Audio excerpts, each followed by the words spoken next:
Sit down, cozy up, grab your favorite comfort drink. Because you're now listening to the Sippin' Pretty podcast. Right now. I don't know. The iconic sound here. The mic's up here. Oh, yeah. I'm off. It's not here. Yeah. Okay. Today we have Dutch Bros once again. I didn't realize that they still kept their caramel pumpkin brulee once they transitioned their holiday drinks in. Because the girl told me that it was going to be gone as soon as they brought the Christmassy ones. Oh, yeah. So I was sad because I had a recommendation by one of the broistas to try this drink, and it's not the best, but I think they keep them until mid-November, November 20-something. I was thinking to myself too, especially with the Starbucks ones and stuff, I was like, that's what makes sense to me because it's still fall. It's still fall. And the Christmas ones, they already keep until January? Yeah. So it makes sense to still have the fall ones up until Thanksgiving. They just keep it till freaking Halloween's over. Yeah, and then it's that's enough. No, I need my pumpkin fix, okay? What'd you get? So I ended up getting, it's a peach cobbler chai as a breve. And then I did soft top, and the reason that I needed to do it while they still had caramel pumpkin brulee was for the sugar, the raw sugar sprinkles or whatever that I was told to add on top. So. Yeah. What'd you get? I just got a iced caramel pumpkin brulee chai. Yeah, I like it. Caramel pumpkin brulee is my favorite, but I always have to get extra of the little sugar sprinkles because that's the best part. And I should have done extra on this drink too, but oh well. Yeah. Well, now that Halloween is over and we're getting into the holiday season, it's obviously the time of, family get-togethers and all things gratitude and being thankful and blessed and counting your blessings and whatever. But we don't want to go basic with talking about what do you call it? This all the is things we're thankful for. Individuality. What's it called? I don't know. Oh, there's a term for it. Our individuality? No, it's individuality complex or I don't know. I think just individuality. This is where our uniqueness is coming out. I think this is our hungriness. Oh, yes. Our hunger to be different. Our ambition to be yes, unique. our ambition. Our ambition. We're trying to put a different perspective.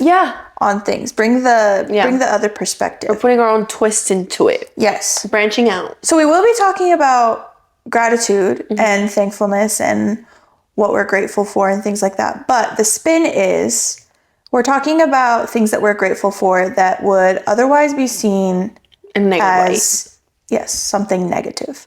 So negative things that have happened in our lives that we are thankful for. And are basically things that had they not happened, it wouldn't have led to the positive outcome that it led to. Yeah. Should we start? Started. Okay. So the best way in my mind for me to do this was for me to go in chronological order of my life.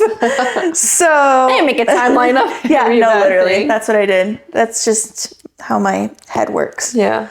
But so obviously we've gone into a deep dive on our individual upbringings and things like that in our early episodes. But so without going into too much detail, just to summarize, I went through childhood SA. I went through just not having the most, present, emotionally available parents, just not the best support system from my parents. So yeah, that's basically, for all of it, all of my childhood trauma, I am thankful for the way that it ultimately led to me being able to find that confidence in using my voice Yeah. and not being afraid to speak up and speak out about it. Advocate for yourself and Advocate others. for myself, yeah. And I didn't feel like I could do that. Obviously, at the time, there were like so many like factors, and then like just being a kid and like not really, it wasn't even just not knowing how to like speak up for myself or how to cope. It was also just like not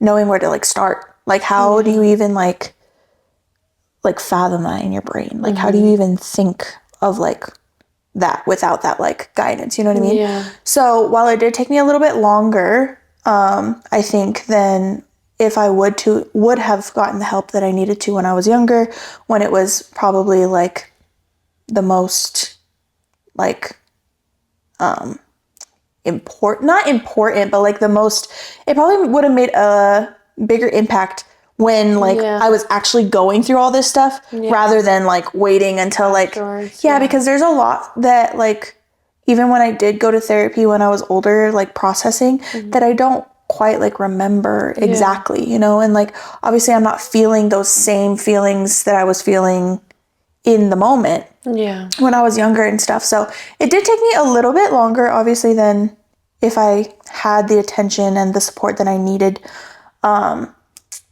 during my childhood. But I'm grateful that it kind of like I feel like led me to go through what I needed to like eventually get to that point. yeah, I feel like it's almost like living like two lives at once, right? Because had you like gone through like the therapy and help that you needed when you were going through it, you would be going through it as like, I mean, like in that moment, you know, when you needed the help. Exactly. But as an adult, you're like trying to carry on with your regular day-to-day life, raising your children while also healing your inner child. You know, so you're like, again, like you're worried, which it just makes it harder.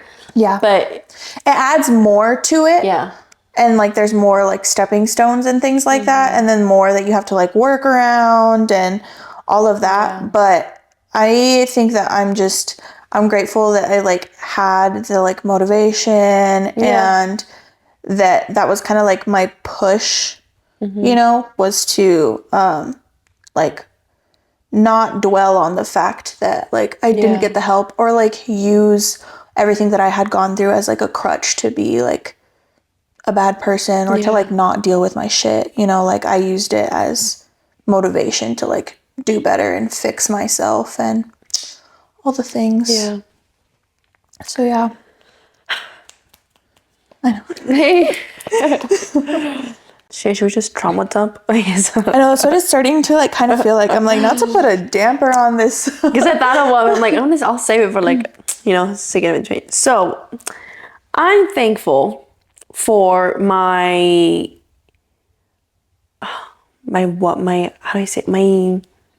need to be a baddie when I was younger. Cause I had just broken up with my ex, and this was like my longest relationship to date, like to that date. And we had broken up, and this was summer. I mean, this was May 27th. And I know because it was my cousin's birthday. And I mean, school had just ended like 2 weeks before, I think, something. And we ended up breaking up. And I remember he was trying to get back with me and just like very convincing, you know, like let's start from zero again, go get coffee, be best friends, and then see where it leads. And I remember very vividly sitting in my cousin's basement, looking at his text, and then just like thinking, do I want to, or do I want to like experience, Live it up. like I'm 18 years old, it's summer, like I'm partying it up with my cousin. Yeah. Like This relationship already was like kind of off and on and like not like and I feel like the best for you, right? So you're just Yeah. like contemplating like, do I want to throw myself back into this or do I want to take advantage of one of man's. literally one of the things I thought was realistically, this is probably not the person I'm gonna marry. Yeah. He still had 2 years left of high school. I was going to college. I was like, I think I want to be a baddie. Yeah. And literally for 2 months, you guys, actually no, May, June, July, August, September, October. 5 months. 5 months, I lived it up, partying it up. And thanks to me staying single and wanting to like literally like Do your own thing. do my own thing, I met Alex. I mean, I met him in high school, but we reconnected. Yeah. Because he would go to these Addies. We would kind of like see. He was in each his other. baddie era too.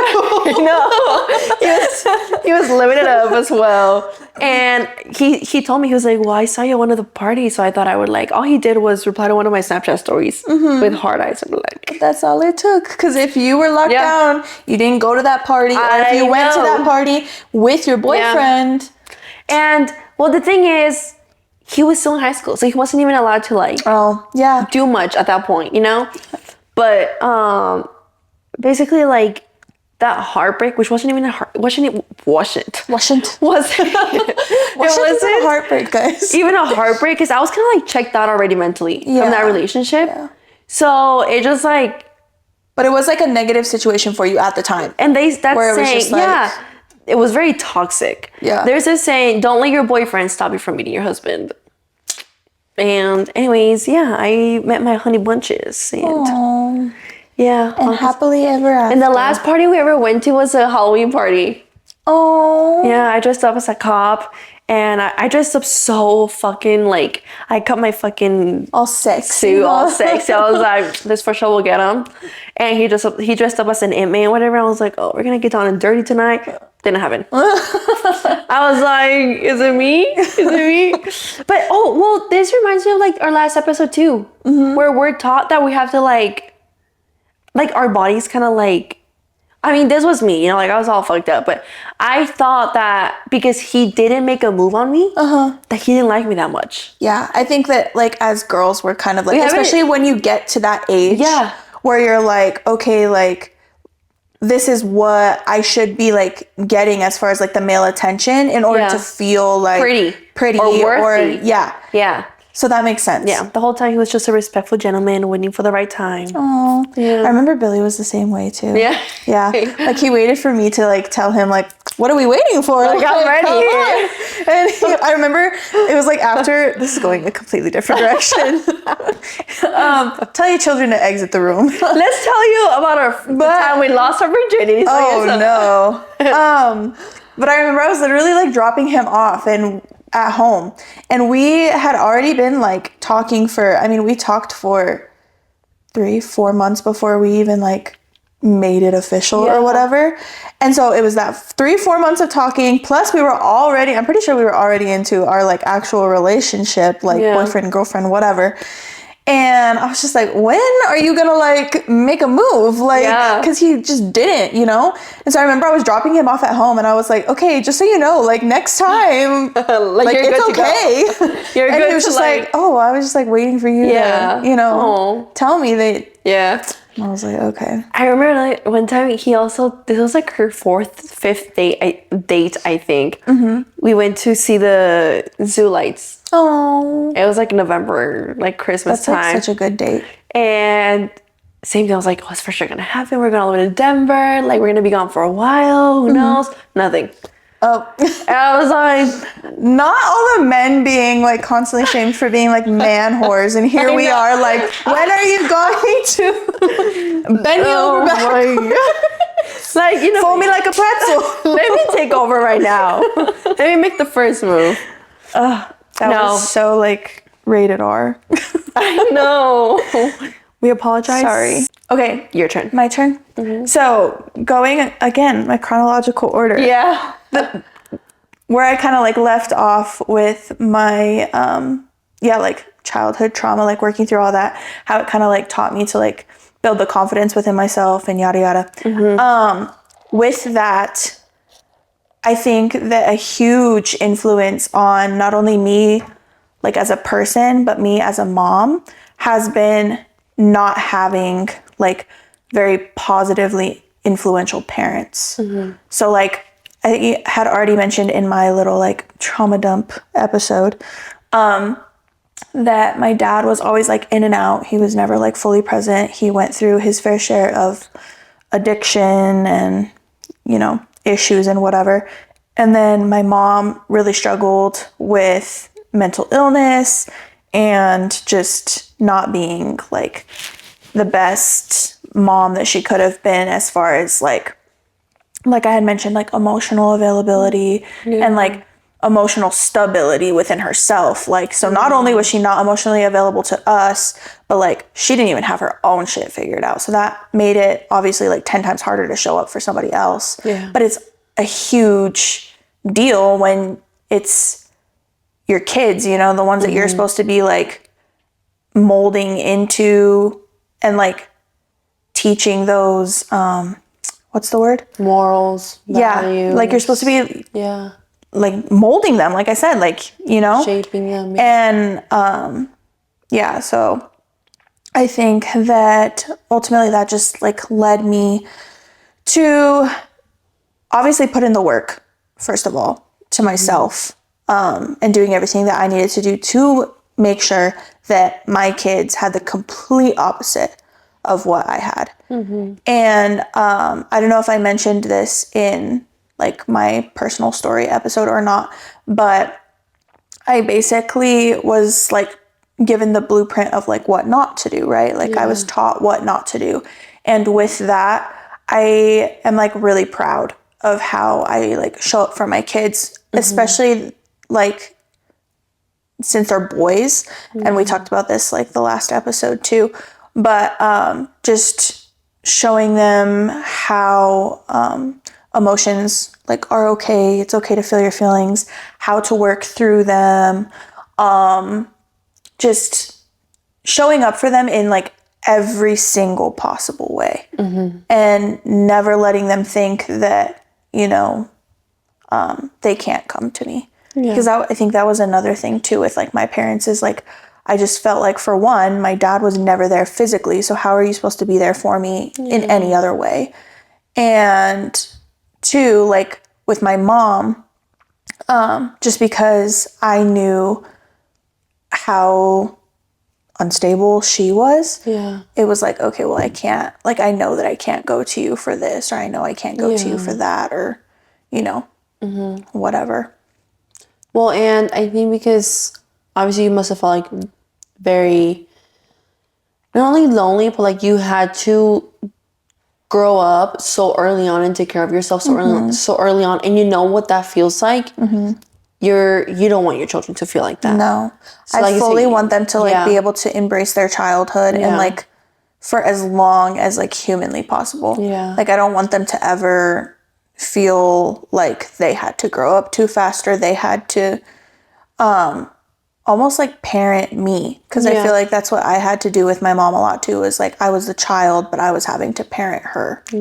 And so it's basically just in all ways, shapes and forms taught me what not to do and how to be better.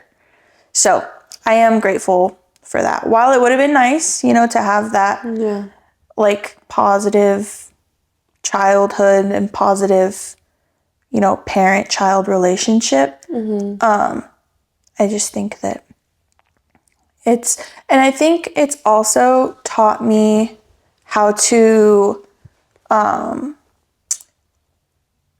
be really like, again with kind of like confidence, but to be really confident and like set on boundaries and how to like create those boundaries, and that it's okay to have those, like you can't cross this line, you know, with family. Because I think that's also a big like cliche where it's like, oh, they're blood, like you can't do this, that, or the other just because they're family and whatever. And I've kind of like put a stop to that because I know what's in the best interest for me and my little family that I've created. That I'm like, yeah, no, I know what I went through. You haven't like done your part to do your healing. So I can't allow this. And like putting that boundary up. And I am very proud of and confident in my boundaries. So and that's not just with my parents, that's with anyone and everyone. But I think because of what I went through with my parents, and like your parents being one of like the closest relationships to you, or it should be, you know, that because I was able to like set a boundary with them, in my mind I'm like, all right, if I was able to do it with like them and with any other family members, and like I'll do it with anybody, you know what I mean? If I need to. I'm gonna get dark for a minute. Okay. So I guess I don't know how to word this. Hold on, it's easy. Straightforward. I'm grateful that my suicide attempt didn't work out. Cause and this is one of the things that we like talked about where it's like it's not a bad life. It's just like a bad point in your life, you know? And there's a song by Billie Eilish and it's called Everything I Wanted. Have you heard it? Mm-mm. There's this line where it goes, if I knew it all then, would I do it again?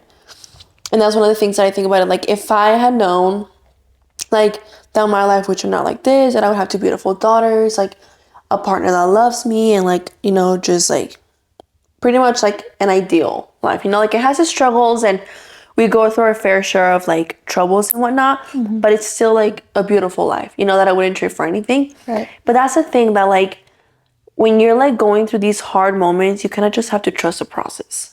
And it's hard when you're in the moment. Yeah. It feels like it's the end of the world and like how are things supposed to get better? Like you just can't even like imagine it. Yeah. So in the moment it just feels so heavy and like so much. It's hard to like picture that. Yeah. But it's just embracing. It's kind of like embracing the struggles. Yeah. And just saying like, okay, like here we go, and then like it's like a roller coaster. You know, you got to just go with it because there's gonna be highs and lows, and it's just life. Yeah, but along with that, I feel like a lot of it has to do with how much you're willing to like work through it and like put in the work and just like heal, because when you go to like therapy and stuff, therapists, their purpose is to literally ask you certain questions and give you certain scenarios and make you think about certain things to literally flip your perspective. And that's all it is, like looking at life. Looking like inward. Way. Yeah. And in being able to like look into yourself and look at everything that you're like going through, everything that you struggle with, all of your issues, whatever, and give you a different way, that different perspective to like look at it, and then that like ultimately changes, how am I trying to say this? Like you're looking inward in order to like change how you see literally everything else. Yeah, because once you get so in your head, you literally can't look at anything else in a positive light, or and it's just, again, like, because unfortunately we can't, although we want so many answers and we want life to be better, nobody can tell you that it's not gonna be better or that it's gonna be better. You just have to trust the process, right? Unfortunately, we can't have someone tell us like, hey, 5 years from now, you're gonna have a family, you're gonna be rich, whatever, you know? You have to like put in the work and trust the process. It's like they say, if you don't do anything, there's only one outcome, you know? Nothing. But if you put in the work and you start like disciplining yourself and just there's so many different going about it of what could happen, then instead of just having 100% chance of one outcome, you have a 50% chance, you know, maybe even a 70% chance. It just depends on how much work you're willing to put in. Right. Yeah. So you talked about like how your heartbreak when you were like younger kind of like led you to Alex, right? Yeah.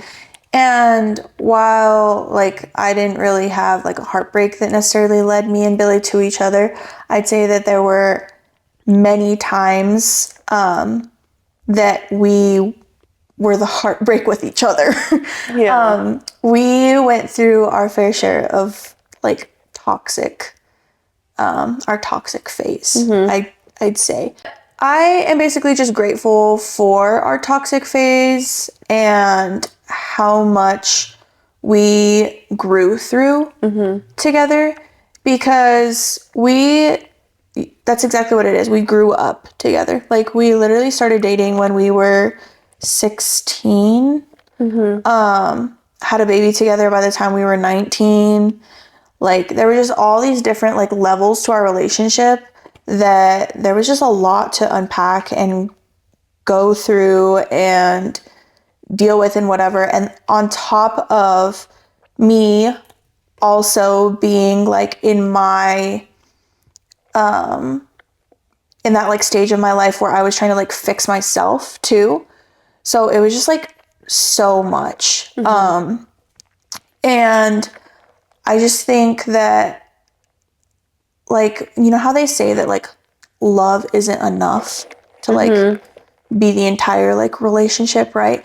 I agree with that, but I also think that our love for each other was what was driving us through those hardships. Yeah. Like, we obviously wouldn't have like been willing to put up with as much as we did, or like go through as much as we did, if we didn't see potential in the outcome of like what we could be and what we wanted to work towards, because we loved each other and we knew that like we were each other's like person, you know? It just like wasn't necessarily like smooth sailing or like the perfect, like, quote unquote perfect or like ideal way to like build our life together. You know, we had kids before we got married, we were teen parents, like just all those things that are usually seen in like a negative light or like not the way that you're supposed to do it, is ultimately part of like just our testimony and like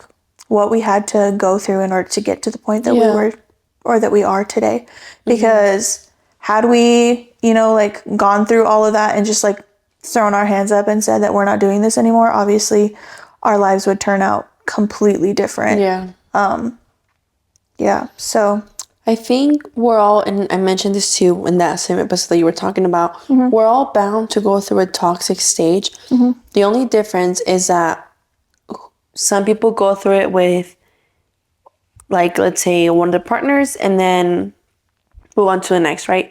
You guys went, like you said, you grew up together. You went through it together, but then you also got to see the healthy side of like each other, right? So it's like you've really seen every single phase that there could possibly be of this relationship, and to come out of it and think, even after all our trials and tribulations, we still love each other this much. Like I think that's a beautiful thing. We're each other's support to like get to that point too. Because like if we were to like call it quits for instance, like I'll throw something out there. Like Billy used to smoke weed a lot. Like it was an actual like addiction to the point where like he would almost like need it to like function. Like it was a day-to-day, all day thing. And I mean, I'm not as innocent, okay? Like there were moments that like we would smoke together and stuff like that, but it wasn't like my lifestyle, right? And it started to create like issues, right? So had I, you know, thrown my hands up and been like, I'm not doing this, you know, call it quits right here. Like you're not quitting, you're not stopping, whatever. And then just be done with it. Who's to say that like he wouldn't have gone down an even deeper, darker path? You know? Or like, who's to say that his health in general would have like taken a turn, or he would have, I don't know, just all those all those negative possibilities, you know, if I hadn't been the one to be like, hey, this is an issue. It's causing issues not only within our relationship, but like with yourself too. So I'm going to be your support and we're going to work through this together. And now he's like a healthier, you know, version of himself in that aspect specifically is what I'm talking about. So, you know what I mean? Like we were able to work through it, get through it. And, I don't know. It's just like, who's to say like, if I chose not to like be that supportive person that's there to like walk with him through it, then, you know, who knows what would have happened individually. So, we're able to like see the best versions of ourselves now because we are each other's support system and we put in the work to like, you know, move forward and go, like you said, everybody's going to go through those struggles. So we're kind of just like picking each other to go through it with. I recently took Lulu to the dentist and it just was a bunch of problems with the dentist office that it honestly just gosh, what is it with me and the sound? It just basically caused a lot of issues and just a lot of stress and whatnot. But through it all, I'm thankful because it taught me like that I'm brave enough to advocate for my daughter. you know? Because I'm such a shy person. I'm so like, I don't know, like I'm not one to like speak out or even like raise my tone at other people that I don't know, like receptionists and whatnot, you know? And I feel like the driving me to like just advocate for her and like myself as a parent, you know, for like something that's fair to the both of us, it like, it was so strong, like I didn't care at that point. Like I said, I'm gonna raise my tone and I'm gonna advocate for us and you're gonna listen to me. And I don't know, I feel like I've never like seen that side of me as a parent, as a mom, you know? It really brought out like that motherly like instinct in you where you're like, nope, like Yeah, you're not gonna fucking play in my face when it comes to like with my to your kid. Not even just that, but it's like it wasn't even really about Lulu. It was just like about think it the was, cost like, of things. But I was like, you're not gonna Problem solving in general is what I'm thinking. Yeah. Like you were just very like, no, this is like a problem and we are going to like figure it out. Yeah, I think that they thought because my daughter like needs this like urgent dental care that I was gonna say yes to whatever they threw at my way. But I was like, no, like I know my daughter like needs this, but you're not gonna fucking Take advantage of take me. advantage Yeah. of that just because you know that you're not the only dental office in the world. Right. You know, like there's more out there. And that's what I told you. Yeah. When we were talking about it was that maybe like seeing it obviously is like going through it is obviously a really stressful situation because it's like you understand how like urgent it is, but you're also trying to like reason with this doctor's office and like make sure that you're not being taken advantage of and whatever. But also look at it as like redirection. And like, okay, maybe this isn't like the best place for you to be getting this urgent care, especially pediatric care, where they're working with kids, if this is how they're like running their business. Yeah.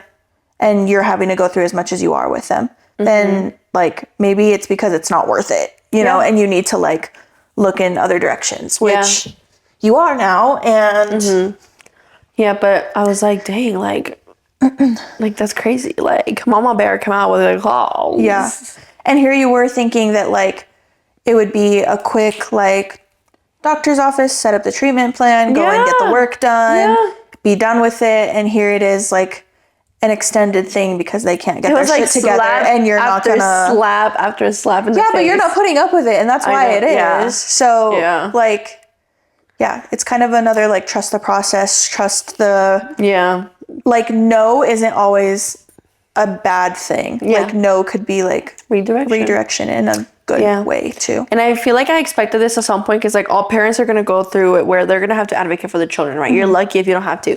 But like when that moment comes, it's really like there's no choice. Yeah. Like you can't sit there and think like, okay, like what or no. Like you have to like like what the fuck is going on? It's crazy that one of the moments that I had to do that too was with a dentist office as well. Really? Oh, when I told you, Yeah. with AJ's first dental appointment. Yeah. So that's dental industry needs to do something different. When I was looking up at like different offices to like take Lulu, one of like some of them had comments of like the doctor made my child cry and like despite my child like crying, he just kept working on him. He was not careful at all. I'm like, oh my gosh, like I'm so sad. And it's so like it's not consistent. Yeah. Because the doctor's office that I had troubles with that I took my son to and I had to like that's similar to what you just said is what they were doing. So he needed to have like a filling done and they wanted to drill his teeth without numbing him. My God. They were like, oh no, we'll just give him laughing gas and that should be enough. Yeah. And I'm like, don't like think so. I've never been on laughing gas and I don't know exactly how it works, but I'm pretty sure that if like the area itself isn't numb when you're like, okay, maybe for like a crown or something where you're like cleaning it and then like fitting the crown on top of it or whatever, but you're drilling in his teeth where it's going to be hitting all those like nerve endings and things like that and you're not going to numb him. I told the doctor, I was like, I am a full-grown adult and they numb me when I go get a filling. And you mean to tell me that you're not going to numb this child? Yeah. So they were like, well, I guess we can. So then they just did the numbing gel. They didn't do like the shot. And even then, they didn't wait until it like kicked in. They like threw it on there and then started. And he's kicking and screaming and telling them that it hurts and telling them to stop. And they are holding him down.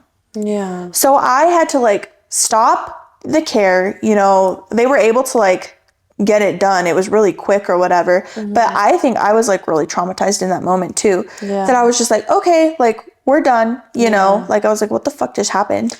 And then I went to the desk to check out. And they were like, well, let me know when you would like to schedule your next appointment. I was like, I am not coming back. Like I full on said that.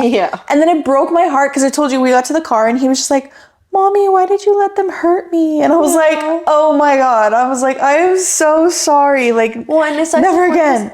You're saying it's quick, and like that's what the doctors viewed it too. Like, it's gonna be quick. We're not gonna take the time to numb him. Like, that's gonna take longer than like the actual like job. But it's still like, but to him, it was probably like forever. Feeling that pain, laying there. Well, and he still remembers it to this day too. So like, regardless, it's traumatic. Like, it doesn't matter if you think it's a quick procedure. Like, you're still causing emotional damage to him. And like, people are already afraid of like the dentist. So make it like a good experience. Don't make it something traumatizing. You know, like that's why people are afraid.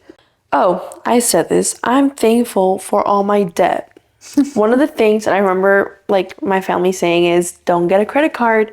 You're gonna get like addicted to it. Like, yeah, you think it's free money, but all that you have to pay it back. And I'm about like, let me think. Girl, I'm like 4 fucking credit cards deep in debt. And I keep thinking like, I don't know why the fuck the government keeps like approving me for this amount of money. But it's like, you don't understand it until you're going through it. Yeah. You know? Because they were right. That you get a fucking credit card and you go off, and if you max it out, it's fucking hard to pay it all off. When we were talking about money, I told you, you just have to like know how to like play the game. Yeah. Like it literally is like one giant game. Yeah. Because like you have to have like debt in order to like be like all these people that, you know, are constantly spending. Did we talk about this? I feel like I'm repeating myself. Yeah, all the people that are like constantly spending and constantly going on these extravagant trips and yada yada, and I'm like, that's not the money that they earn. That's the debt. That's the debt that they're willing to put themselves into in order to go and do these things and then trust that they can pay it back. You know what I found out today? What? That there are people who get credit cards that are like airline credit cards, where they'll use those cards to pay the rent and then put the money that was going to go for rent to pay it off, and they get points for airlines. Yeah. And they're able to like travel like for free and shit. Yeah. There's a way to like do it. You just have to like know. And for a lot of people that aren't like taught, obviously, like you were taught like, oh, don't get, debt is a bad thing. Don't get into credit cards, like whatever. I was also kind of taught that. But also like in the same sense, I was never really taught about like credit at all. I was kind of taught that like you just spend what you earn. Yeah. And that's what you have. Yeah. And it's not really like, But in reality, you use your credit cards to spend, and you put the money you would spend to pay the credit card off, and it builds your credit. Yeah. Builds your credit. You get cash back. Yeah. You get all these different like perks if you know how to play the game. Yeah. Rather than freaking spending the money on your debit card and then on your credit card, and now you have to use the money you earn to pay the credit card and then still spend on daily things. Yeah, like either way you're broke. Yeah, basically. Anyways, it's pretty much motivating me to like, how do you liquidate? Yeah. Is that the word? Liquidate is like when you, in Spanish it's liquidar, like completely like pay them off and like done. Yeah. Yeah, I'm gonna do that shit tax season. Pay them off. I'm gonna pay them off and at least rip my buckle card apart, because that fucking card, you guys, gets you into trouble. The interest rate on that fucking card is insane, and I'm still paying it off, and I cannot get below $1,000. R.I.P. R.I.P. But it's okay, guys, because we're learning. Okay, yes, it's all part of the process. And at least we're young. To learn this shit young and not old, okay? So we have plenty of time to get our shit together, okay? I went to Buckle and spent money on jeans and clothes when I was postpartum, because I had this like need to like feel a sense of like self again. That I just wanted to splurge money into clothes that I didn't even fucking really like. Yeah. It's okay crazy though. What just spending a little bit of money makes you feel. And it motivates that little like dopamine rush that doesn't even last a freaking hour afterwards. It is, and then you're crying because you're in debt. I know. Such a double-edged sword. But it is a good learning experience. Yeah. It is. And honestly, like, I feel like debt itself could be seen as like such a negative thing, but like we just said, it's kind of like necessary in order to like level up, you know? So Yep. on the same topic of money, and also we talked a little bit about like redirection, and that's kind of how I like view this, and like just like timing, like the timing of everything. Yeah. So my husband's in the position where he gets like incentive bonuses every quarter, something like that. It's like 3 times a month. I don't know if that's quarterly or what it is, but 3 times a month, every 3 months. I wish it was 3 times a month. Yeah.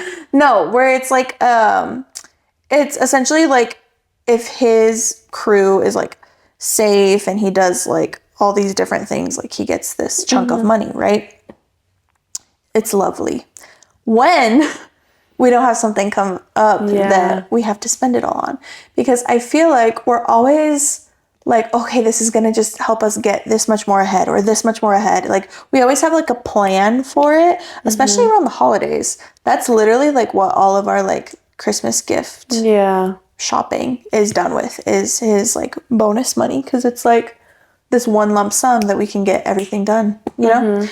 But it never fails that as soon as we are getting this money, something happens where we are like, okay, well, we have to pay this much for this or this much for this. You have to put that money towards that. Something else that we didn't like account for, which, mind you, all of the things for the most part that I'm like can remember off the top of my head have been like necessities. So that's where the like gratitude for it comes into play, is because I'm like, I would much rather these like large like financial burdens come up when we're getting this like almost like unexpected or unaccounted for amount of money, than for us to have to budget it into everything else that we spend or like all of our other bills or whatever on like a monthly basis.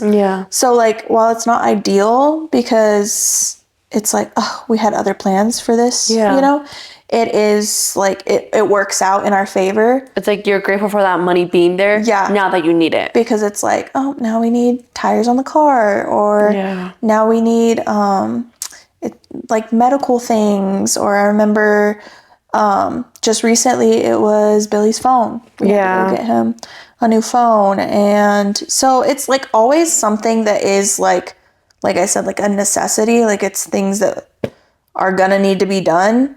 It's just like not the way that we wanted to spend the money, unfortunately. But again, positive outlook on a negative situation, and just trying to find the gratitude in that, even if it's not ideal. In my perfect world, I would have liked to have gone to spend all that at like TJ Maxx or something, but I guess tires for my car are more important. Have you seen? I reposted that TikTok. Did you see it? Where it's like, I hate having to spend girl money on all of these like necessity things. It's like, you know how many coffees I could have bought with this oil change? Like, could have bought 10 coffees with this oil change. We're grateful we hated each other. That's what it comes down to. Yeah. We're grateful for, what do we say? Every petty repost, every threads that was indirectly at you, every time that we tried to have a conversation and we just ended up fighting even more. Literally. We're grateful for all of the Megan Thee Stallion freaking shady reposts. Yeah. What was I gonna say? Megan Thee Stallion bops. That was what I was gonna say. Yeah. Meg provided some good petty. I don't even know what repost I made to what song. And then I remember you made that post of, I don't give a fuck who talked behind my back, because a bitch knew better than to let me hear it. Yeah. I don't know. I made a repost about what the song. No, it wasn't that one. It was the one that I had. We talked about this where I had Billy in the background and you were going to tell Alex to to come into your video when you make another one. Which one was that? Was that Cardi B or was that Meg? I don't know. Yours was Meg. For me, I don't know which one when I made it to. I don't know if it was I got condos in that bitch head. That's the one I did. Is that the one you did? Then I did the background. You did that one too? no. Then I did the Megan Thee Stallion one. I think. Oh. Because I don't remember doing that one. I remember distinctly the condos in your head. bitch. Yeah. Oh, yeah. Well, We're gonna have to recreate. Stay tuned. yeah. Like I mentioned Desi. I feel like every little thing that happened was just a puzzle piece to the bigger picture. Yeah. And I don't think that, and who's to say? Like, I don't know this for a fact. Yeah. But I'm just basing my thoughts around this on what we have built for our like friendship and relationship as it stands now. And I don't think that I personally, I don't know about you, but would be pouring into this as much as I am and like trying to keep it like at the level where it is had we not like started off on a bad note at first. Yeah. Because like my logic behind it is like, okay, who's to say that we like started out on like a really good foot or whatever and like started out with a bang and we were, you know, always together, always hanging out, like whatever. And it was something else that ended up coming up that we like fought about. And who knows, maybe it would be like worse than what we went through before or like, I don't know. And then because, and I say this because we've mentioned before that when we hated each other, we full on hated each other. There was no two-faced back and forth. Like it was stand on that shit, you know? And I feel like had we started out on a good note and then had something bad happen or had like a falling out or whatever, there would be that sense of betrayal. Yeah. Which we always say now, like obviously because we have built that trust with each other, if something were to happen, it'd be almost a bigger deal because we've established that sense of trust and that sense of like friendship and loyalty and everything that we didn't have in the first place, right? Yeah. So obviously if something were to happen, there would be a new level of like emotion unlocked because we'd be feeling betrayed. We'd be feeling like our trust was broken. We'd have all these other like things that we'd have to work through rather than literally just like being able to start off on like a blank canvas like we did before and like work out our shit and have a new level of understanding for each other and just all the positive things that ended up coming out of that situation. But yeah, I just think there would be like newer levels and newer emotions unlocked had it gone a different way. So I think everything, like you said, everything that happened was just a puzzle piece to the bigger picture, and it was almost like meant to happen in order for us to like have the relationship that we do. Yeah. Because I don't think our relationship would be the same if we didn't. And also, I think it gave us a look into like, no, like, I don't think, I know for sure, like, it definitely allowed us to view each other in a different light of like, wait, like, I know how you can be if I mess with you, almost, you know, like, I know what you're capable of. I know, like you said, like, you draw boundaries.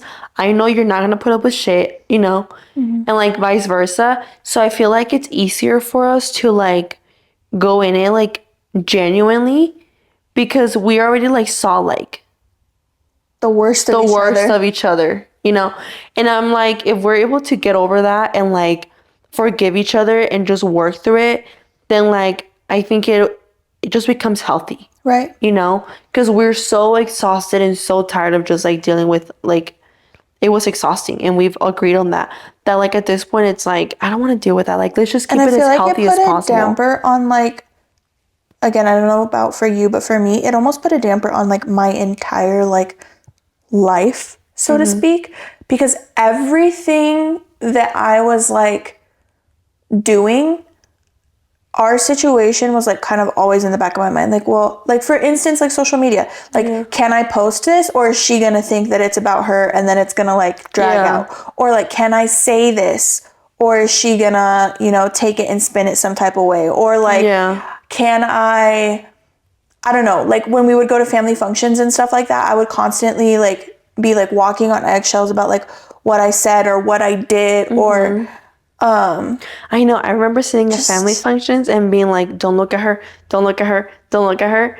Or like she'll say like, roll your eyes at her, like give her a dirty look, you know? Like you were always like having to be so careful what you were, or like we, you know? We're always having to be so careful or like about like what we were doing. Yeah. Because we didn't know how the other one was gonna like perceive it or, you know, misinterpret it almost. And it was just like, it was Which so most of the exhausting. time, it was with shade. It was with like bad intention. It was, you know, but still, it was like, even when it wasn't, you were like, oh my gosh, she's gonna think I like, you know. Yeah. But I just think now that we have that level of understanding of each other and a little bit more like background and everything, we are able to just, pour into We're able to really appreciate what it is now. Yeah. And I think it's more like you said, it's very, I don't know exactly what your words were that you just said, but in my mind it clicked as like it's solely like genuine, like that's all it is, you know, like it's very intentional and it's very nurturing. Yes. And it was a lot of growth and a lot of just having to really, I think a lot of humility and accountability. I said that in our first episode where we like went through everything, but it's really funny because we're very like self-aware people. Oh yeah. But during this thing, that was at the door. It was like, I know I'm being a bitch. I know what I'm doing. I know I'm being petty. Justifying it. But I'm justifying it, and I'm, you know, being the Lulu. Yeah. Whatever. No, literally. That's exactly what it was. Yeah. And that's why I say it like took like vulnerability and humility, because I'm just like, ugh, like I guess I have to like own up to my shit, okay? Yeah. But yeah, no, so we flipped the negative situation on its head, and we ended up, it worked out the way it needed to for us. And without the beef that we went through, we would not have the bond that we do today. So I'm grateful for it. And remember, you don't have to be grateful just for the positive things. You know, you can be grateful for everything. Every single little thing that has shaped you into who you are today and that has contributed to the way your life has turned out. I feel like you can always find something good in even like the worst situations. Like, what do they say when you hit rock bottom? The only way is up. So try to find the silver lining in everything. Right.